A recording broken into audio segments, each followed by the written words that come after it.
नोरमा group, जो सोचता है वो करता है। आपके अपने सपनों का आशियाना। 24 घंटे और बदल सकता है बिहार का पूरा खेल। सत्ता के गलियारों में दोस्तों हलचल तेज है। बैठकों का दौर जारी है और हर किसी के मन में एक ही सवाल, क्या आने वाला है बड़ा सियासी तूफान? क्या बिहार को मिलने वाला है नया मुख्यमंत्री, या फिर आखिरी वक्त पर होगा कोई बड़ा खेल? नमस्कार, आप देख रहे हैं भारत लाइव और मैं हूं शिवांगी। दोस्तों, बिहार की राजनीति के लिए इस वक्त हर अपडेट बदल सकता है सियासी समीकरण। और अब सबसे बड़ा सवाल है कि आखिरी वक्त में एनडीए के अंदर सेट हो चुका है या फिर अभी भी बड़ा गेम हो सकता है। इसी सब बातों पर चर्चा करने के लिए हमारे साथ जुड़े हैं बाबा। बाबा, आपका बहुत बहुत स्वागत है। धन्यवाद शिवांगी। बाबा, आप क्या कहेंगे? बिहार की राजनीति में अब अंतिम फैसला लेने का वक्त आ चुका है। क्या अब ये बिहार में सत्ता परिवर्तन अब तय हो चुका है? सूत्रों की माने तो 14 अप्रैल के बाद राज्य की राजनीति पूरी तरह बदल सकती है और नीतीश कुमार बड़ा फैसला ले सकते हैं। शिवांगी, 35 साल पहले बिहार जी में एक सरकार बनी थी, जनता दल की सरकार। जी, उस सरकार को कई दलों का समर्थन था, गैर कांग्रेसी दलों का। बिल्कुल। सरकार बनने के साथ ही ये तय हुआ था कि त्रिवेणी संगम बना करके और ये सरकार चलेगी, यानी समय समय पर ये तीन जातियां जो हैं सत्ता के शीर्ष पर अपना राज करेंगी।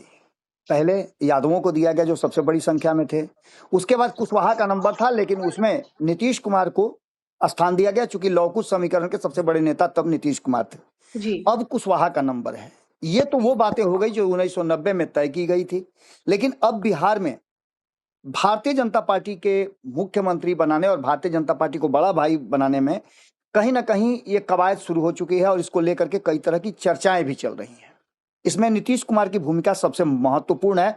और 24 घंटे की बात जो हम लोग कह रहे हैं, 24 घंटे के बाद खरमास उतर जाएगा। सतुआनी के बाद खरमास उतर जाता है और कहा जाता है कि उसके बाद शुभ कार्य शुरू हो जाते हैं। आप देखिएगा कि 14 के बाद शादी ब्याह का भी मुहूर्त सब तय हो गया है और शादी ब्याह भी शुरू हो जाते हैं। जी अब ऐसे में भारतीय जनता पार्टी की जो कवायद है, भारतीय जनता पार्टी जो तेजी से आगे बढ़ रही है, उसको देख करके ये बातें स्पष्ट नजर आ रही है कि 24 घंटे का समय तय किया गया है बिहार में नए चेहरे, नए मुख्यमंत्री का। इसके लिए औपचारिक तरीके से घोषणाएं तो होंगी ही, लेकिन उससे पहले ये कहा जा रहा है कि नीतीश कुमार अपनी कैबिनेट की जो बैठक करेंगे, वर्तमान कैबिनेट की अंतिम बैठक करेंगे, उस बैठक में क्या फैसला होता है। क्योंकि नीतीश कुमार जब कैबिनेट की बैठक करके कैबिनेट से ये स्वीकृति लेंगे कि वो इस्तीफा देंगे या फिर मंत्रिमंडल को स्थगित करेंगे, मंत्रिमंडल ही बर्खास्त करेंगे, क्या करेंगे, इसकी औपचारिक घोषणा नीतीश कुमार को करना है। क्योंकि अभी मंत्रिमंडल के जो मुखिया हैं वो नीतीश कुमार ही हैं। इस पर सबकी नजर टिकी हुई है और पूरी प्रक्रिया पार्टी के नियम और परंपरा के अनुसार हो, गठबंधन के अनुसार हो, इस बात का भी ध्यान रखा जाएगा। बीजेपी सीधे तौर पे मुख्यमंत्री का पद संभालने जा रही है और इसके लिए उसने अपने सबसे मजबूत ओबीसी चेहरा शिवराज सिंह चौहान को पर्यवेक्षक बनाया गया। जी बिल्कुल। केंद्रीय कृषि मंत्री और किसान कल्याण मंत्री को पार्टी ने अधिकृत किया है कि बिहार में कैसी सरकार बनेगी, कौन मुखिया होगा और किस तरह से ये सब कुछ होगा, और संसदीय बोर्ड ने क्या फैसला किया, ये सब कुछ वो मॉनिटर करके और केंद्रीय नेतृत्व को बताएंगे कि इस व्यक्ति के नाम पर मुहर लगी है। अब इन सभी बातों को लेकर के 14 तारीख का डेट जो होगा, खरमास खत्म होने का या सतुआनी का दिन, उस दिन कैबिनेट की बैठक का इंतजार किया जा रहा है। क्योंकि मंगलवार को आपको पता है कैबिनेट की बैठक होती है। इस कैबिनेट की बैठक में संवैधानिक प्रक्रिया है, उसको लेकर के बात की जाएगी और राज्यपाल के पास नीतीश कुमार त्यागपत्र देने जाते हैं या फिर नीतीश कुमार राज्यपाल के पास जाकर के और ये कहते हैं कि हम मंत्रिमंडल बर्खास्त कर रहे हैं और हमारा मंत्रिपरिषद इस तरह का होगा। अब ये संवैधानिक प्रक्रिया को ध्यान में रखते हुए सारी स्थितियां देखी जाएगी।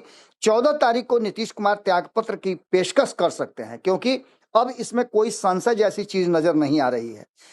पटना में बीजेपी विधायक दल की बैठक बुलाई गई है, शिवराज सिंह चौहान के देखरेख में ये सब कुछ होगा और उसके बाद बिहार में नए सीएम का ऐलान किया जाएगा। हालांकि इस नए सीएम के ऐलान की एक प्रक्रिया और होगी, जिसमें एनडीए गठबंधन के सभी घटक दल बैठ करके और मुख्यमंत्री के चेहरे का ऐलान करेंगे। अब इसमें सबसे बड़ी बात यह है कि कुछ बातें ऐसी हुई हैं जिसको लेकर के इस पिछले 48 घंटे और 72 घंटे में जब नीतीश कुमार दिल्ली से पटना लौटे हैं, उसके बाद से कई प्रक्रियाएं और हुई हैं और कई तरह के कयास भी लगाए गए हैं। आपने सुना होगा कि नीतीश कुमार ने मुख्यमंत्री का जो चेहरा है उस पर मुहर लगा दी है। अब जी उसको भारतीय जनता पार्टी को एक्सेप्ट करना है और अनाउंस करना है। तो इन सभी बातों को लेकर के नीतीश कुमार का ही पसंदीदा व्यक्ति मुख्यमंत्री का चेहरा बनेगा। कहा तो यह भी जा रहा है कि पिछले 48 घंटे से नीतीश कुमार के आवास पर कई बार भारतीय जनता पार्टी के कई नेताओं का आना जाना रहा है, और आने जाने के क्रम में नीतीश कुमार ने जिसे मुख्यमंत्री बनाना है और जिसे चेहरा घोषित करना है भारतीय जनता पार्टी को, उस व्यक्ति से ये कह भी दिया है कि अगर भारतीय जनता पार्टी नहीं आपको मुख्यमंत्री का चेहरा बनाएगी तो आप मेरे हिस्से से मुख्यमंत्री का चेहरा बनाएंगे। जब भारतीय जनता पार्टी मेरे किसी सदस्य को राज्यसभा भेज सकती है तो मैं भी उसके लिए अधिकृत हूं कि मैं भी किसी को अपने तरफ से मुख्यमंत्री का चेहरा नामित कर सकता हूं। ये जी सारी प्रक्रियाएं कहीं ना कहीं भीतर खाने में चल रही है। इस बार भी पूरी संभावना जताई जा रही है कि कि पार्टी किसी बड़े ओबीसी नेता को ही मुख्यमंत्री के पद की जिम्मेवारी देगी। हालांकि जी कई कयास लगाए जा रहे थे कि दलित को बनाया जाएगा, कहा यह जा रहा था कि ईबीसी से बनाया जाएगा, इसके बाद महिला का भी नाम चल रहा था। लगभग आपको बता दें तो नामों की फहरिस्त में जो नाम सामने आ रहे थे उसमें राजपूत जाति से श्रेयसी सिंह का नाम आ रहा था, भूमिहार जाति से विजय सिन्हा का, कायस्थ जाति से ऋतुराज सिन्हा का, पंडित मंगल पांडे और संजय झा का नाम आ रहा था। जी नित्यानंद राय यादव समाज से आते हैं, कुर्मी से निशांत का नाम आ रहा था। इसके बाद अभय गिरी का भी नाम गिरी समाज से आ रहा था। कुशवाहा में सम्राट चौधरी का नाम आ रहा था। लखेंद्र पासवान भी मिलने गए थे तो कहा गया कि लखेंद्र पासवान भी जी जी बिल्कुल मुख्यमंत्री के दावेदार हैं। शेड्यूल कास्ट से जनक राम, महिला से रेणु देवी का नाम चल रहा था, मुसलमान से शाहनवाज हुसैन का नाम आ रहा था और मल्लाहों के खेमे से मल्लाह जाति से हरी शाहनी का नाम बहुत ऊपर चल रहा था। जी खैर इन सारी बातों के साथ साथ जो वर्तमान परिस्थिति बनी है उसमें एक बात तो साफ नजर आ रही है कि इस 24 घंटे का जो समय है वो बिहार के लिए नए बदलाव का संकेत दे रहा है। मैंने चुनाव के समय में ही कहा था कि 2025 के चुनाव के बाद बिहार में एक युग को विराम लगेगा और दूसरे नए युग की शुरुआत होगी। फिलहाल सम्राट चौधरी मुख्यमंत्री की रेस में सबसे आगे हैं। बताया जा रहा है कि संगठन से लेकर के जो भी भूमिका रही है उनकी, वो भूमिका काफी सराहनीय रही है। जितनी भी जिम्मेवारी उनको दी गई है सम्राट चौधरी को, उस जिम्मेवारी को उन्होंने बड़ी बाखूबी पूरा किया है। चाहे वो विपक्ष के नेता के रूप में हो, चाहे वो वित्त मंत्री के रूप में हो, चाहे गृह मंत्री के रूप में हो, या फिर नेता प्रतिपक्ष के रूप में उनको जो जिम्मेवारी मिली है वो सभी जिम्मेवारियों को उन्होंने निभाया है। आगे आने वाले कुछ घंटे जो हैं वो बिहार की राजनीति के लिए बेहद अहम माने जा रहे हैं। विधायक दल की बैठक और उसके बाद होने वाले फैसले से यह साफ हो जाएगा कि राज्य की सत्ता की कमान किसके हाथ में जाएगी और बीजेपी के नेतृत्व का कौन आगे बढ़ाएगा। नीतीश कुमार का पसंदीदा होगा। और इसके बीच आपको एक और बात मैं बता दूं कि नीतीश कुमार ने यह भी कह दिया है कि वो भले ही राज्यसभा गए हैं लेकिन बिहार से उनका न तो नाता टूटेगा और न बिहार की सरकार से उनका अंकुश हटेगा। यानी सीधी तौर पे आप समझ लीजिए कि लौकुश समीकरण पर उनका विशेष फोकस है और उन्हें भरोसा भी लौकुश समीकरण पर है कि उसे वो अपने हिसाब से चला सकते हैं, क्योंकि नीतीश कुमार का दबदबा, नीतीश कुमार का प्रभाव लौकुश समीकरण पर है। अब ऐसे में बड़ा ही महत्वपूर्ण है कि आगे होगा क्या। देखना दिलचस्प ये होगा कि इस 24 घंटे में जो बिहार की राजनीति का गुब्बार है वो किस दिशा में किस तरह से फूटता है, कौन इसको फोड़ता है और कौन नाम को अनाउंस करके बिहार को एक नया मुख्यमंत्री का चेहरा देता है। जी बिल्कुल। मामा, सबसे ज्यादा चर्चा यहाँ पर निशांत कुमार को लेकर भी है। कहा जा रहा है कि उन्होंने डिप्टी सीएम बनने से साफ इनकार कर दिया है। तो क्या ये कोई बड़ी रणनीति है? और अगर निशांत नहीं माने तो जैसे कि जेडीयू उनको लेके कह रही है कि उनको तो मुख्यमंत्री बनना चाहिए, उनको मुख्यमंत्री बनाना चाहती है, और यहाँ पर ये मना कर रहे हैं डिप्टी सीएम बनने से, तो जनता दल यूनाइटेड में अभी क्या चल रहा है, उनके मन में क्या है? देखिए, एक बहुत ही इंपॉर्टेंट बात मैं कहने जा रहा हूं शिवांगी। जो बात मैं चाहता था कि अंतिम समय में जब सम्राट चौधरी मुख्यमंत्री घोषित हों या मुख्यमंत्री का चेहरा घोषित हो तो मैं ये बात कहूं, लेकिन चूंकि आपने सवाल खड़ा कर दिया निशांत का, तो मैं आपको बता दूं कि निशांत और सम्राट दोनों बचपन में एक साथ रहे हैं, एक साथ उनका उठना बैठना हुआ है और बचपन उनका साथ बीता है। नीतीश कुमार को भी ऐसा लगता है कि निशांत सम्राट चौधरी के साथ काफी सहज भी होंगे और कंफर्टेबल भी रहेंगे। ऐसी स्थिति में आप समझ लीजिए कि सम्राट चौधरी का नाम घोषित होता है तो निशांत को उप मुख्यमंत्री बनने में कोई समस्या नहीं होगी, कोई दिक्कत नहीं होगी और वो सहर्ष इसको स्वीकार कर लेंगे। लेकिन अगर भारतीय जनता पार्टी कोई अलग फैसला करती है जिसकी संभावनाएं बहुत छिन्न नजर आती हैं तो ऐसी स्थिति में निशांत जो है वो अपना नाम वापस ले सकते हैं। लेकिन ये भी बहुत ही कहा जाए तो इसके 1% चांस नजर आते हैं। जी, बहुत बहुत शुक्रिया बाबा आपका।